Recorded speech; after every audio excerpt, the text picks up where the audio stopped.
So the storytelling activity that you did today demonstrates how Little Red Riding Hood has become part of a shared cultural imagination.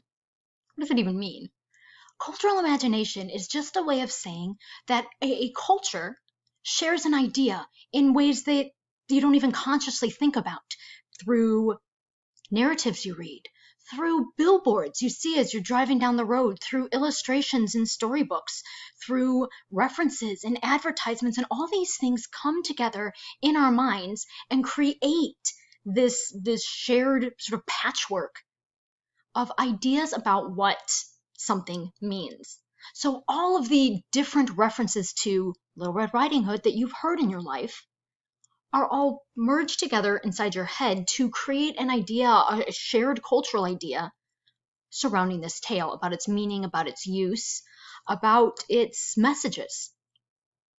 And the fact that we can all tell little bits of it and weave those together just demonstrates how ubiquitous this shared idea and shared narrative is.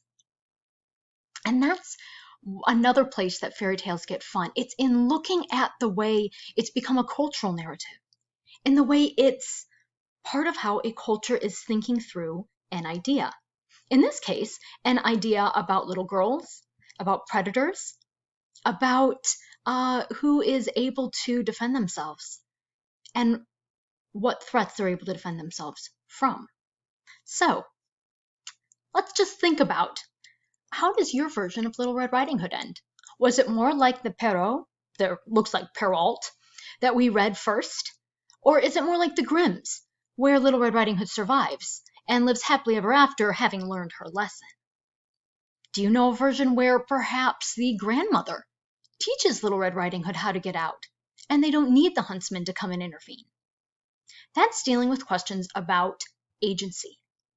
What is agency? Agency is just the ability to act. So who is able to act? Who is able to make decisions for acting? For example, is Little Red Riding Hood making decisions, or is she following instructions from her mother, from the wolf? Is Little Red Riding Hood making decisions to save herself, or is she having to wait passively to be saved, if at all?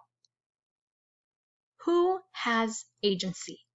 That is a big part of a message of a fairy tale, because whether or not you can act on your own behalf, you can defend yourself or make your own decisions, says a lot about your role in that narrative and the cultural perception that that symbolizes. So think about that in the first two fairy tales we read. Now, how is that transformed in the last version that we looked at? Who has agency there? Or does anybody? Does the tale simply disintegrate and unravel in that retelling? And what is that saying? So if we go back to this tale, hit download, that's how you get to it here. You can just also bring it up on Blackboard. And Terayama Shuji's Little Red Riding Hood begins here.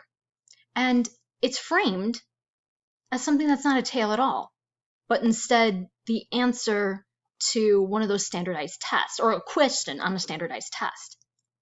What is that saying about the meaning of the fairy tale? And so you read this, and the character is a boy. How is that changing the message?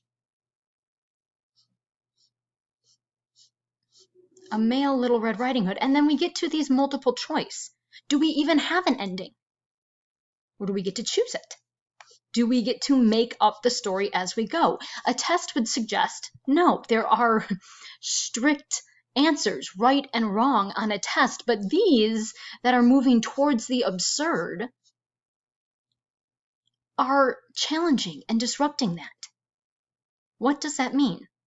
Does it mean that the fairy tale is something like a standardized test that we have been fed very rigidly? Or is it showing that the fairy tale is something that we are continually making and remaking and can apply to new and different situations in order to think through different kinds of threats, different kinds of ideas? What do you think is going on with this?